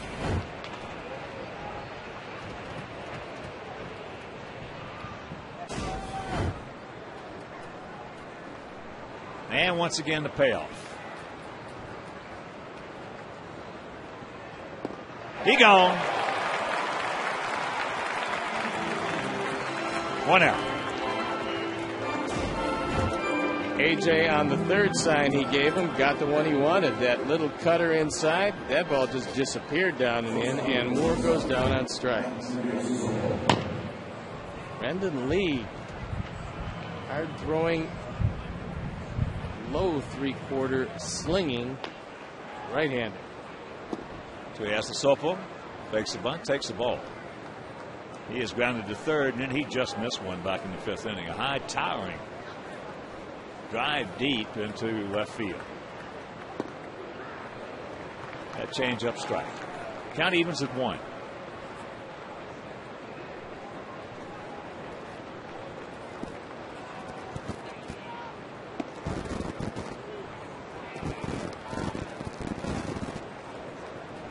Somewhat amazing that we're actually very close to seeing the sun peek through the clouds. Threw that fastball right by him. Again, according to the forecast for the last few days and even this morning. Pretty happy to get this one in. Well, you know, Roger Bossert, our guy here at the ballpark, is he gone. 2 down. Just strikeout for Danks. And he'll go back to the top of the order with Ichiro. He told me, he said, we're situated right here. It's like a fork in the road where you can take a right or you can take a left. Well, we're sitting right at that fork in the road here at the ballpark. And he said, when those fronts come in, they look like they're just going to drown us, and all of a sudden they get to that fork, and sometimes the lake effect takes them south, or it'll take them north. And that's one reason a lot of times it's difficult to forecast what's at the ballpark. It might be a terrible forecast, but here we might be playing and get, who would have thought we'd have got nine innings into that? No, I thought we were going to start much later, and I was afraid that we would get stopped during the course of the game. Yeah, he said it's amazing how it just, that lake effect will just take the front and move it south. or move it northeast. He knows turf, weather, and cake. Oh, he loves cake. So I want to walk this guy. 3-1 to count. He has hit 3 ground balls today, 2 to Alexei and 1 to Beckham. You got to watch out here because he has very good power, and it could very well be in a tie game, but he might be thinking about it. Not with that swing. Not on that pitch. But he can hit it a long way. You get it middle in, an area that he's looking at, and he can untie it. Just did get a piece of that one. I'm not sure how he was able to stay alive because that was a very good pitch. Ichiro's only fanned 6 times this year, 75 at bats. Once again, the payoff. That's flipped out into left field, and that's going to fall for a base hit. Just a little duck snort. In fact, when Piniella was managing the Mariners, as you take another look at this little soft single, when Ichiro first came over, they had played about, I guess, 12 or 13 spring games, and Ichiro had been hitting balls just like that. I saw it. So all of a sudden, he gets back to the dugout. Lou says, "Can you hit the ball out of the ballpark?" And Ichiro goes, "Yes." His next at bat, he hit the home run. Well, I remember sitting with a baseball guy looking at Ichiro, and he was fouling the ball over the third base dugout and not even keeping it fair, just flipping it into left field. And he says, "This is a guy they spent all that money on, from Japan." And I said, "You're kidding." He said, "No, he's supposed to be able to hit." I said, "Does he ever hit one fair?" He said, "Well, we'll see." And as we see in this, the 9th year, he hits a lot of them fair. Well, Darren Jackson, my former partner, told me about him a couple of years before he came over here. He said, "There's a guy over in Japan. He's going to come over here in a couple of years, and when he does, his heirs to strike the Figgins in the count 0-1. He said he's going to tear this league apart." I said, "Come on. No way. Guys from that league's going to come over here and tear this league apart." He did. And he is. He still is. Yeah.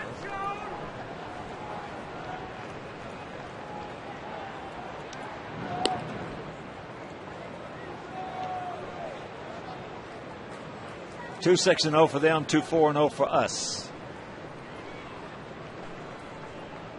Top of the 8th inning.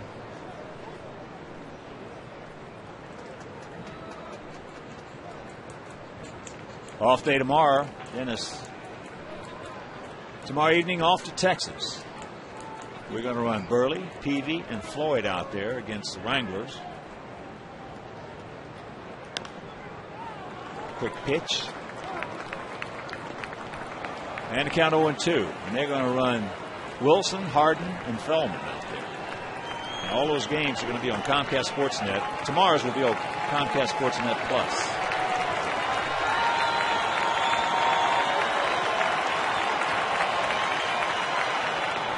Away.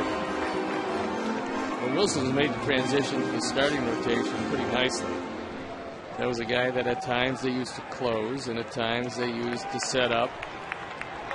And now he's in the starting rotation. Of course, Feldman had the great year last year.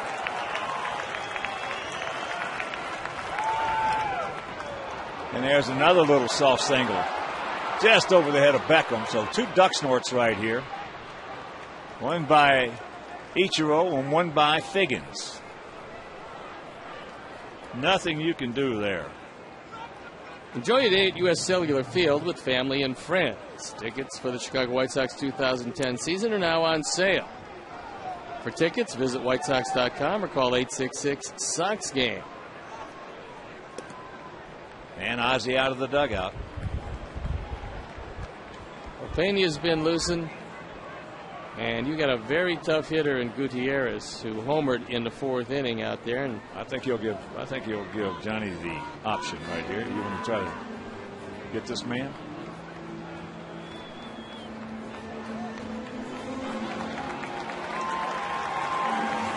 Now, whether he gets him or not, starting pitchers love a manager that will come out and say, do you think you can get this guy? And if you answer in the affirmative, he leaves you in the game. That's one thing I love about Ozzie. If you can't pitch for him, you can't pitch for anybody. He will give you accountability. He will let you make some of the decisions. And that's how you build character out there on that bump. Well, a good thing to try here at least, because you never know what Figgins is going to do over there. If he takes a decent enough lead, you might go with your best move, but he's not taking any lead at first base. Well, they better know what they're going to do if he does take off, as he could not check his swing and to count 0-1. There's 6 ways to defend that play, but you better eliminate 2 of them with the speed of Ichiro at third and his instincts. If he gets to 2 strikes, I would assume that Wakamatsu would be running with Figgins. He might be running with him here.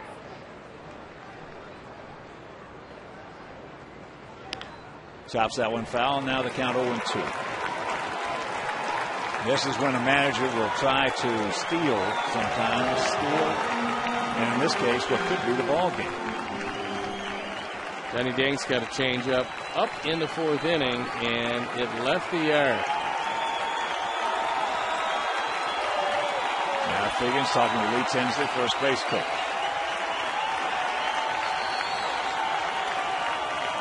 And Tinsley telling him, if you go, don't get tagged out. Get in a pickle. You stop.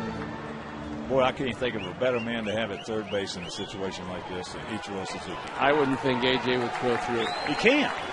You got to eliminate 2 of the 6 chances, and that's throwing through.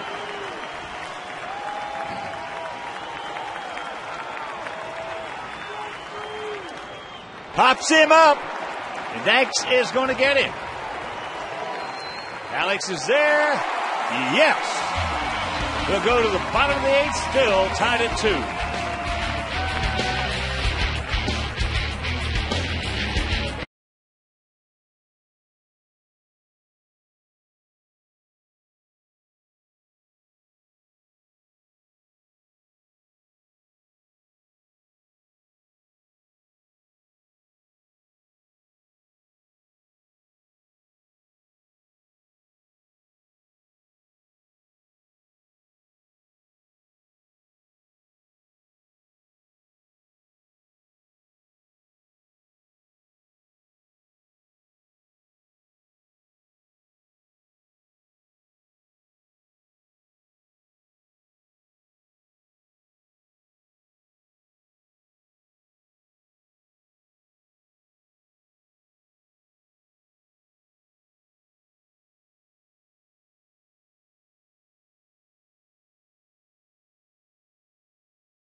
Into the game. He's 2-0, ERA an even 2, on for the 8th time.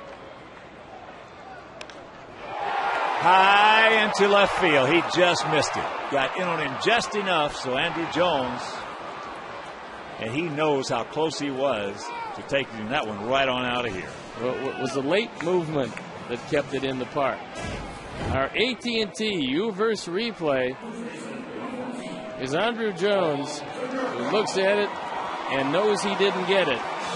but he came oh so close. See what's new from AT&T. Visit www.att.com. Here's Paulie. He's walked twice and he has doubled. Takes it down and in. League is definitely a guy, as a hitter, you have got to make him get it up, even though he's a hard thrower.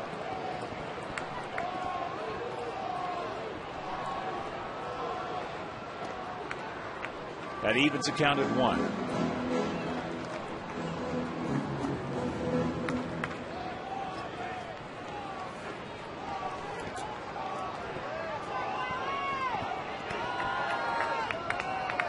Gap out there in left center. That's low. Toronto decided that they wanted to trade Brandon League, who had a world of promise. But they got Brandon Morrow, who they felt would be a starting pitcher. They knew that League would be in the bullpen. They both throw very hard. That was on December 23rd of last year. That ball high and deep to left field. Burns goes back. Stretch. He looks up. You can put it on the board. Yeah. Paul Konerko, his 8th homer, and the Sox lead it 3-2. Mercy.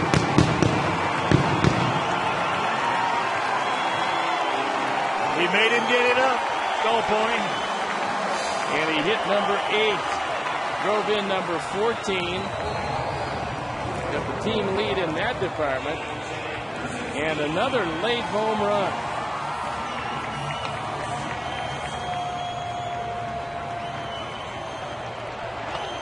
If League does get it up, it doesn't sink until that one sunk into the seats. Here's A.J.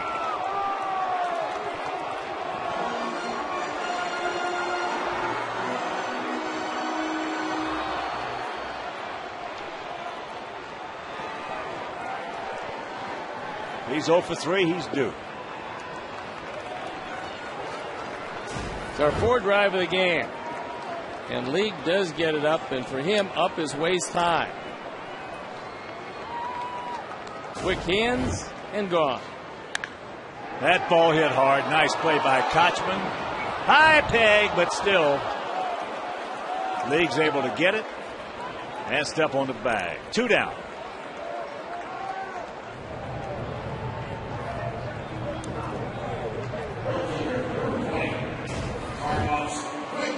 AJ hits this ball as hard as he's hit one in a long time. And almost like a tortoise. Scotchman throws it. League goes up and gets it. I think he had some time to actually get a little better position for that throw.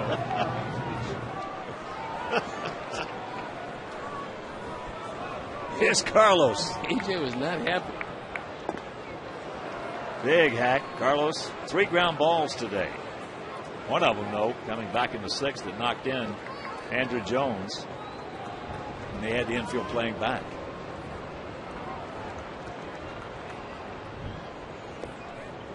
One and one.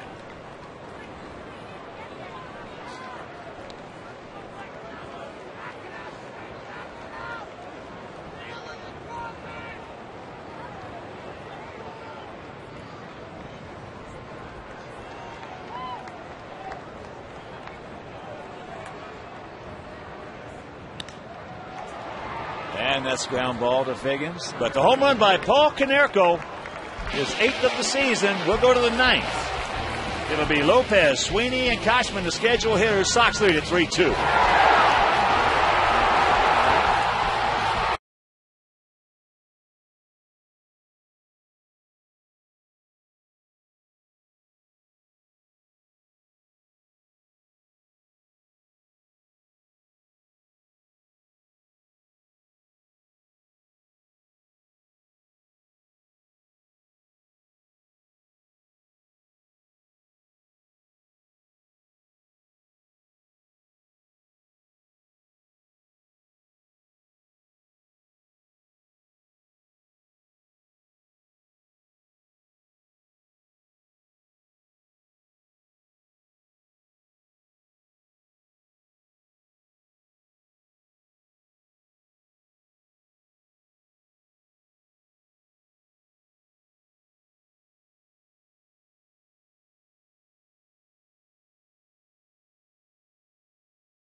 Is Josh Baranovsky from Chicago. After the game, listen to 670 The Score for your chance to be the Walgreens VIP for a day, including a Walgreens Affordable Essentials prize pack and a pair of tickets to a White Sox home game.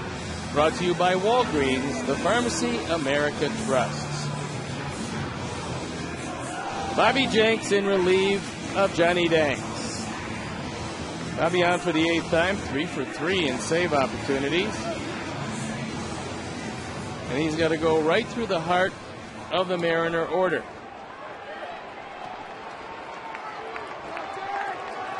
Here's their cleanup hitter, Jose Lopez, who is 1 for 3 today.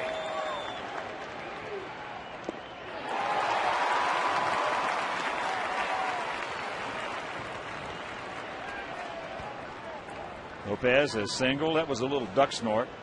Popped up and grounded out. That's low, and the count evens. One of the reasons why John Danks was able to pitch effectively through 8, he didn't walk anybody. Chops that one foul.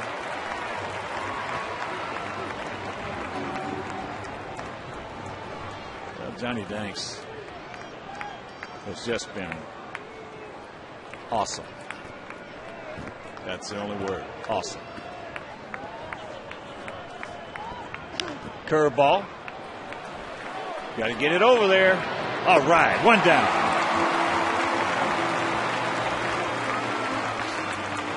Big out.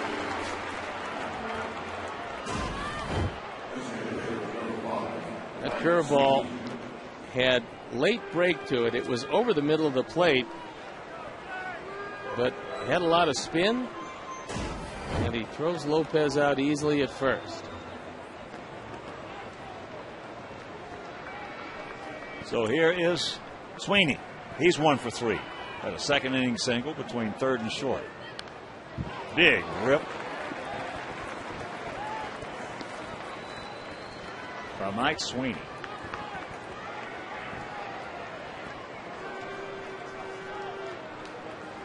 Outfield in the no double set. They're deep, spread out, straight up. Tien guarding the line at third. He's back. Paulie off the line at first and halfway. And the count very quickly 0-2.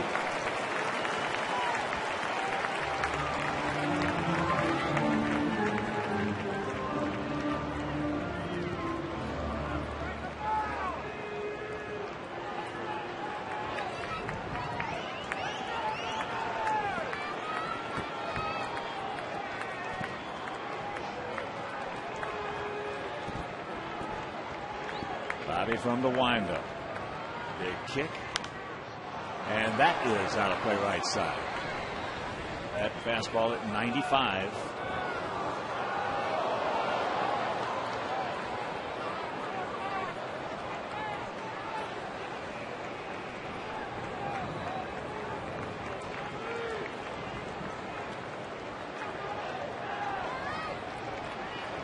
And once again, the big man. He gone. 2 down. And it with the changeup. Had Sweeney well out in front of this one. Because that ball just disappears.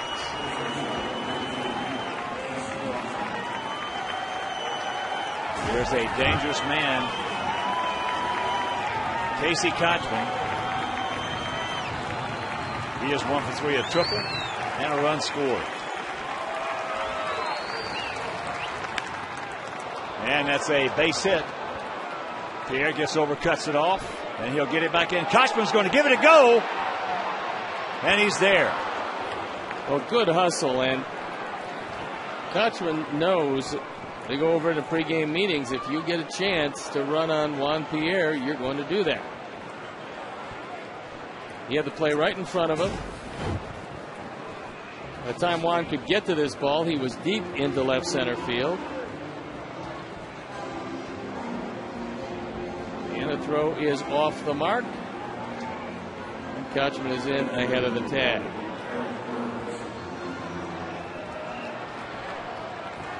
So here's Eric Burns. He's 0 for 3. Strike out, a pop up to short, and then he hit one deep into left field. Now Bobby from the stretch. Just off the plate.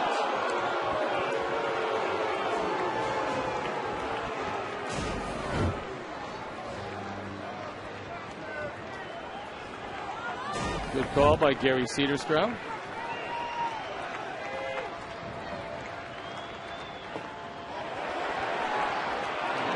No, he did not, says Ed Hickox. So the count 2-0. We got Ken Griffey Jr. on deck. They look from the side and looked like he did indeed check his swing. Griffey Jr. has the only pinch hit of the year for these Mariners.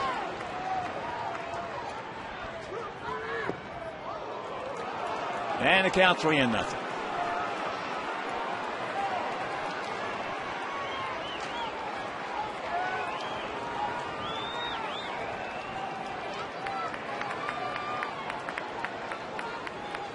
Let's see how Wakamatsu, and you got Junior on deck, wants to do. Taking all the way.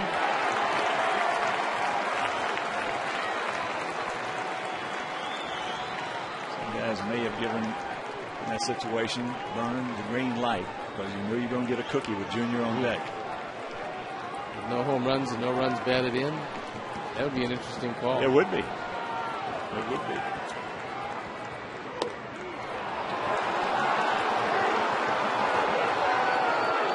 So there's the walk. And here comes Junior. Junior hitting at .222 with no home runs. 1 for 1 as a pinch hitter, and it seems like every time Bobby has saved the game this year, he's gotten the first 2 guys out and put the next 2 guys on. And he's 3 for 3 in saves.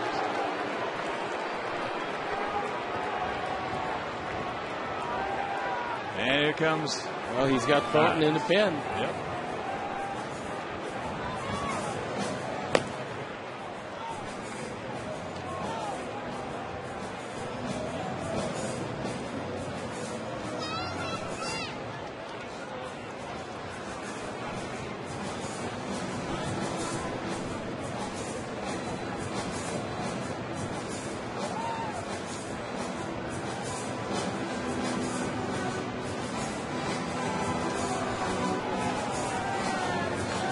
As he has his say. And here comes the 40-year-old future Hall of Famer. Well, yesterday threw a 96-mile-an-hour fastball by him up and on the inner portion. And it wound up walking him using change-ups and splitters.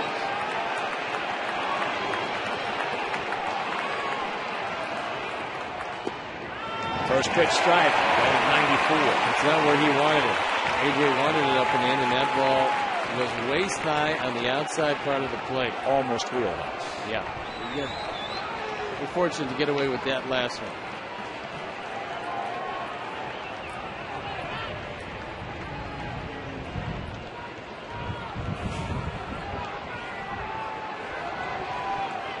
Most of the remaining crowd, 28,000 plus on their feet. And the count 0-2.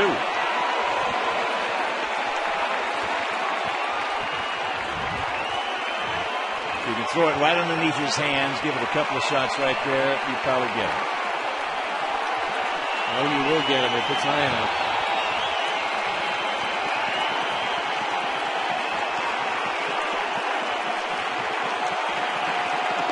He gone, and this ball game is over.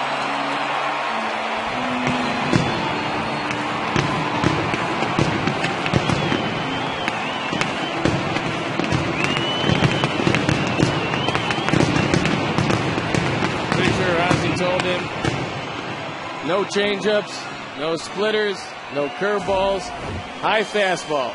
And here's the high fastball that ends it. Number 4 for Bobby Jenks, and number 3 for Johnny Danks. And we'll be back